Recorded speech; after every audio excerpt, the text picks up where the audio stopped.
My name is Claire Bennett. The instant my husband stepped back into our home after vanishing to Europe for a month, he froze as if someone had punched him in the ribs. He stood motionless in the entrance, his suitcase sliding from his grip, his gaze shifting wildly from the clean living room to the carefully marked boxes lined up against the wall. Our daughter lay sleeping peacefully in her bassinet near the window, bundled in a soft yellow blanket. The entire house carried the fresh scent of lemon cleaner instead of old takeout containers and baby formula. And me, I wasn't in tears. I wasn't pleading. I wasn't even gazing at him with that old familiar look as if he were the center of my world. No, no, Derek whispered, his voice cracking as he took one hesitant step forward. This can't be real. I leaned back against the kitchen counter, arms crossed, steady in a way I hadn't felt in weeks. It already is, I replied softly. But to truly understand why that single moment marked the close of one chapter and the start of another, we need to return to the evening he announced he required space. It had only been 4 weeks since I delivered our child. The stitches still tugged sharply whenever I moved too quickly. My back throbbed from endless hours of soothing a fussy newborn. I hadn't managed more than 90 minutes of sleep at a stretch since we brought Emma home from the hospital. Every reflection in the mirrors revealed a woman I hardly recognized, pale, puffy, with hair pulled back into a messy bun. Derek sat at the dining table, scrolling mindlessly on his phone, while I walked back and forth across the floor with Emma nestled against my shoulder. "I can't breathe inside this house anymore," he said at last. At first I assumed he was referring to the baby's cries, or the heaps of laundry scattered everywhere, or the reality that we hadn't shared a meaningful talk since her arrival. But then he lifted his eyes with that oddly composed expression he wore when his decision was already final. "I need a break," he continued. "The boys are planning a month-long trip, Spain, Italy, maybe Greece too. I think I should join them." I actually let out a short laugh, not because it was amusing, because it sounded so ridiculous that my mind rejected it as impossible. "You're joking," I said. "Right," he shook his head slowly. "Claire, I'm losing who I am. All we ever discuss now is diapers and feeding times. You're emotional constantly." I need to clear my thoughts before I start resenting it all. The word everything struck me like a sharp blow. I held Emma a little tighter as she fussed, picking up on the strain in the air. "I just gave birth to your daughter," I murmured. "I can hardly stand without discomfort. I haven't slept properly. I haven't finished a decent meal in days, and you're suggesting a trip abroad." "It's not a trip," he shot back. "It's about my mental well-being. Lots of people do this. Not people with a brand new baby," I wanted to shout. "Not husbands who swore they'd be true partners.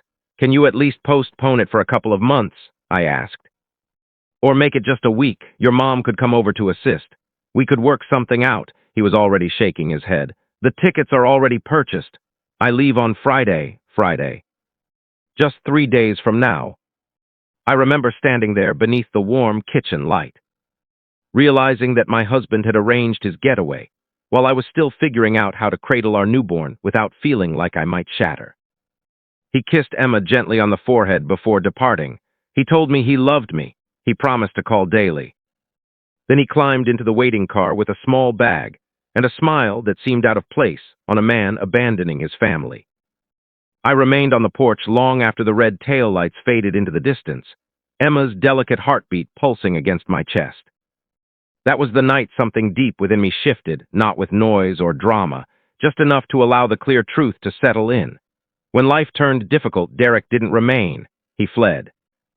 The first night after Derek departed, Emma cried nonstop for 4 hours. Not the gentle, fussy sounds I had grown used to calming with gentle rocking and soft humming, but a piercing, urgent wail that seemed to rip through both of us. I walked the living room floor barefoot at 3 in the morning, murmuring sorries to an infant who couldn't grasp the words, yet could sense every ounce of anxiety in my body. My own frame still felt foreign to me.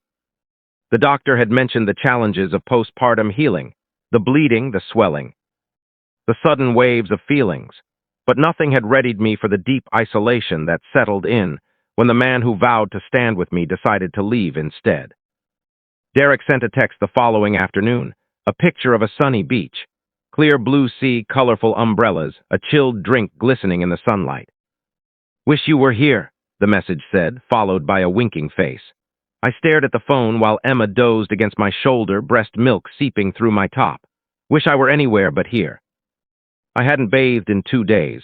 I replied that she was hardly sleeping and I was drained. 3 dots appeared, then disappeared. His response finally arrived. Try to stay calm. Stress isn't healthy for the baby. I laughed until the tears came. The following days melted into one another. Nursing, changing diapers, soothing cries, cleaning bottles, struggling to recall if I had even taken my supplements. Sometimes I would perch on the bed's edge and realize I couldn't remember the last proper meal I'd eaten beyond a handful of crackers. On the 5th day, his mother arrived without warning. Linda Bennett entered the house wrapped in a cloud of strong perfume and an expression of faint disapproval. Well, she said, eyeing the pile of dirty dishes, I expected motherhood to come more naturally to you. I bit back my words so fiercely I tasted iron. I haven't received much support, I answered evenly. She brushed it aside with a graceful wave.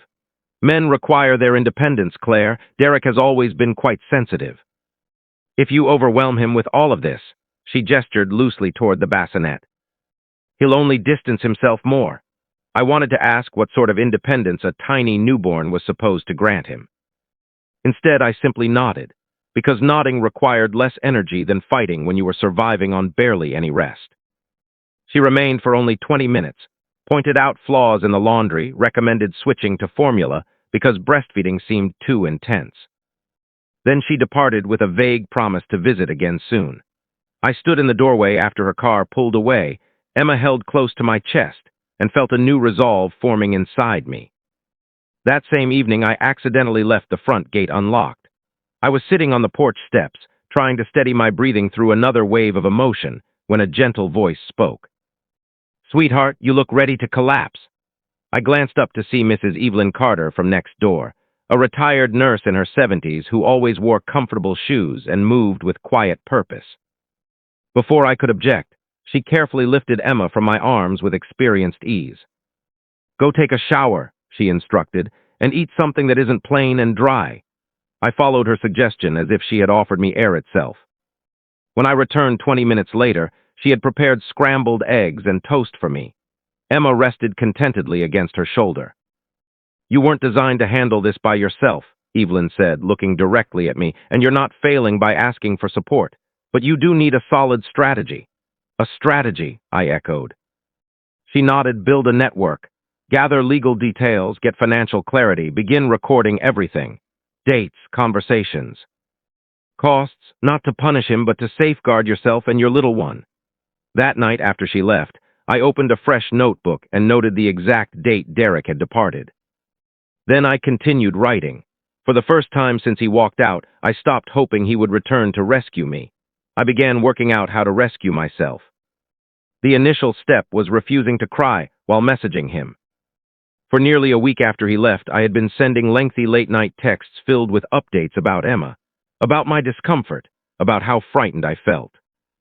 I convinced myself I was simply keeping him in the loop. The real reason was that I was still desperately trying to spark his concern. On the 8th day, I reviewed our entire conversation history. Pictures of Spanish tapas, a fuzzy image of Derek smiling with his old friends. A rooftop selfie with the words, needed this so much. And beneath them, my own messages, long blocks of text that sounded like updates but felt like quiet begging. Something within me grew still. I didn't erase the thread. I printed every page. Mrs. Evelyn had driven me to the local library earlier that day so I could use their printer and speak with the free legal advisor. She cradled Emma while I fed the warm sheets into a simple folder, my fingers steadier with each sheet. You're not overreacting, she murmured gently. You're simply getting ready. The word felt unfamiliar, like slipping into clothing I never imagined wearing. That same afternoon, I arranged a meeting with a family law attorney in the city. I wasn't starting divorce proceedings. Not yet. I simply needed to grasp what my future might look like if Derek's idea of partnership, one where he could walk away whenever life grew tough, was all he could offer. The lawyer, a composed woman named Rachel Green, offered no judgment. She asked straightforward questions. Whose name appears on the property? Both of ours, the savings, mostly in his name. Has he helped with any baby-related duties since the birth? I shook my head. She nodded thoughtfully and pushed a yellow notepad across the desk. Begin keeping records of everything. His departure dates, his spending, any messages where he admits to leaving you alone right after giving birth. This isn't about payback, she explained. It's about protection and strength. Protection, another unfamiliar term. That evening, once Emma had finally settled, I opened our banking app and felt my heart sink. Derek had used nearly $8,000 in just 2 weeks on hotels, meals, activities. He hadn't even noticed the outstanding hospital invoice still waiting in our mailbox. My hands remained steady this time. I moved sufficient funds into a separate family account to cover rent, food, diapers, and a small emergency reserve. I left a clear digital explanation for the transfer, not concealing anything, not taking what wasn't mine, simply securing our needs. In the days that followed, I began organizing more than just our money. I established a reliable feeding routine that finally granted me 2 steady periods of rest each day. I joined an online group for mothers recovering from childbirth, connecting with women whose partners worked long hours, served overseas, or drove trucks for a living. Women who truly understood quiet strength without romanticizing the struggle. I started taking Emma for brief strolls around the neighborhood, letting the sunlight touch my skin like a quiet promise that life continued outside our 4 walls.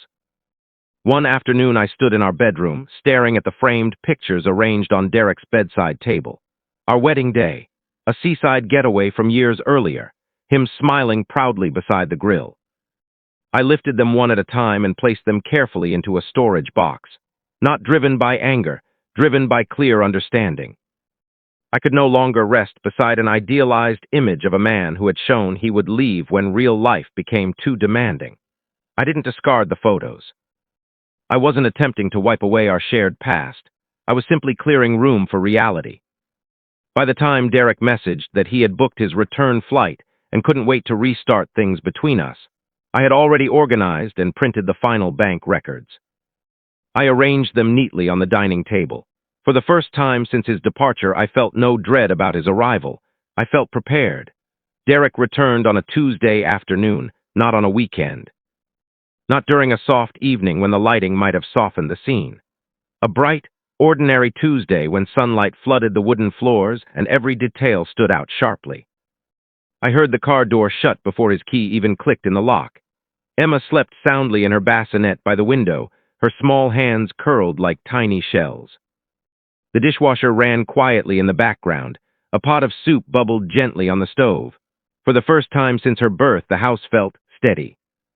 When the door swung open, Derek entered wearing a tan he hadn't worked for and a smile that vanished the moment his eyes scanned the room. His suitcase dropped to the floor with a thud. Boxes stood neatly along the wall, labeled clearly in my handwriting: winter clothes, college books, tax records. On the dining table sat 3 tidy piles of documents, weighted down by a simple ceramic bowl. Calendar sheets marked with bold red circles, printed copies of his text messages. Bank records with certain expenses highlighted. A formal letter from Rachel Green's office describing custody expectations and financial duties, not yet submitted, but unmistakably serious. And resting on top was a single handwritten note. He lifted it with fingers that now appeared unsteady. "You left me during my most vulnerable time," he read aloud. "I discovered how much strength I needed to find without you." His breath hitched. "No, no," he whispered, shaking his head as though he could push the words away. This isn't right. I told you I needed time. I thought you understood." I remained leaning against the kitchen counter, arms folded. "I did understand," I said. "You needed freedom more than you needed us." He winced. For a moment, the only sound was the gentle rhythm of Emma's breathing. "She's grown," he said at last, stepping closer to the bassinet as if nearing someone unfamiliar. "She looks different. That's what happens when babies develop," I answered. "Even when their fathers miss those moments." He ran his fingers through his hair, pacing as though trying to escape something unseen. "I called," he insisted. "I reached out. You never said things were this difficult." "I told you I was worn out," I replied. "I told you I was terrified. You told me to calm down and sent pictures of drinks." The color faded from his face. "I didn't know," he started, then fell silent. because knowing was precisely what he had chosen to avoid for an entire month. His eyes returned to the lawyer's letter. "You spoke with an attorney?" he asked, his voice growing louder. "I gathered information," I corrected. "There's a difference." He dropped into a chair as if his strength had suddenly left him. You're not really planning to keep Emma from me," he said, the words sounding more like a desperate request than a question. "I'm not taking anything away," I said calmly. "I'm simply establishing limits, something our marriage clearly lacked before." His lips parted, then closed again. For the first time since I had known him, Derek Bennett appeared diminished. Not in size, in spirit. As though the carefree version of himself he had always shielded, the charming man who could talk himself out of accountability, had run out of places to hide. "I believed one final month to myself would help me return stronger," he confessed, staring down at his hands. I never imagined you would transform like this. I never imagined I would make it through," I said. "But here we stand." Emma shifted slightly, letting out a small, restless sound. Without thinking, I moved forward, and so did he. We both paused just a step apart. "May I?" he asked, nodding toward her. I paused briefly. Then I stepped aside. He lifted his daughter with uncertain hands, as though holding both hope and regret together. Tears traced down his cheeks before he could hold them back. "I was a coward," he whispered against her soft hair. "I thought I could put fatherhood and marriage on pause. I never considered what that would truly cost." I stayed silent, because saying sorry was only the first small step. Derek barely slept that first night back. I could hear him shifting around the living room long after Emma, and I had gone to bed, quietly opening and closing drawers, pacing carefully, as if worried the house itself might turn him away if he made any sound. At 3 in the morning, Emma began to fuss, not with loud cries, just a soft, searching whimper. For weeks that sound had caused my body to wake instantly before my thoughts could catch up. This time I remained still. I listened. Through the thin wall came Derek's footsteps, a brief hesitation. Then the soft creak of the bassinet. His voice followed, quiet and unsure. "Hey, sweetheart, it's all right. Daddy S here now." There was some awkward movement, the sound of a diaper bag being unzipped. The quiet rattle of a bottle warming in the kitchen. Emma's whimpers gradually eased. Tears slipped down the sides of my face as I gazed at the ceiling, not because everything was instantly healed. Because for the first time since her birth, I was no longer facing it completely alone. The following morning we sat facing each other across the dining table that had become our quiet battlefield. "I know a simple apology won't repair everything," Derek said. His eyes looked tired, his usual confidence gone. "I don't even know how to begin mending what I damaged." "You don't repair it," I answered evenly. "You rebuild it carefully. And only if you're truly committed to the effort." He nodded right away, as though he had been waiting for direction. "No more walking away," I continued. "Personal counseling, marriage therapy. Complete honesty about finances, taking equal turns with Emma at night. And your mother no longer gets to influence how our relationship functions." He swallowed visibly. "All right," he said. "Everything, I'll do every single thing." I studied him closely, searching for any trace of the old excuses or smooth charm he once used to avoid consequences. It was absent. In the weeks afterward, Derek began doing the very tasks I had once pleaded for, not with grand promises, but with steady, everyday actions. He figured out how to hold Emma so she calmed more quickly. He learned her routine by heart. He attended every therapy session, even on mornings when he clearly would have preferred to avoid it. One afternoon, I returned from a mother's support gathering to find him sitting on the living room carpet, surrounded by cloths and parenting guides. He glanced up with a shy expression. "She spit up right on chapter 4, he said. I nearly smiled. Trust didn't flood back all at once. It arrived in small pieces. The first complete night of rest he insisted I take while he handled everything. The way he put his phone aside during meals and truly paid attention. The evening he calmly but firmly told his mother that our choices were no longer open for her input. Genuine transformation isn't flashy. It appears as daily repetition, as humility, as choosing duty even when no one is there to notice. One night, as we stood together beside Emma's crib, Derek gently reached for my hand. I didn't withdraw, not because the past had vanished, because the future at last felt like something we could create side by side. rather than something I had to endure by myself. If you're hearing this and you've ever carried far more than your fair share in a relationship, in raising children, or simply in life, I hope you hold on to this. Love isn't measured by how much hardship you can silently bear. It's measured by how truthfully you confront reality and what you're prepared to transform once you do. If this story moved you, please pass it along to someone who might need the encouragement. And if you trust in fresh starts built on genuine responsibility, stay with us for more tales that celebrate resilience, self-respect, and quiet hope. Like, subscribe, and smash that bell before it smashes you. Stay with Reddit Tales Times for chilling twists, haunting tales, and daily doses of the disturbing. You've been warned. Like, subscribe, and smash that bell before it smashes you. Stay with Reddit Tales Times for chilling twists, haunting tales, and daily doses of the disturbing. You've been warned.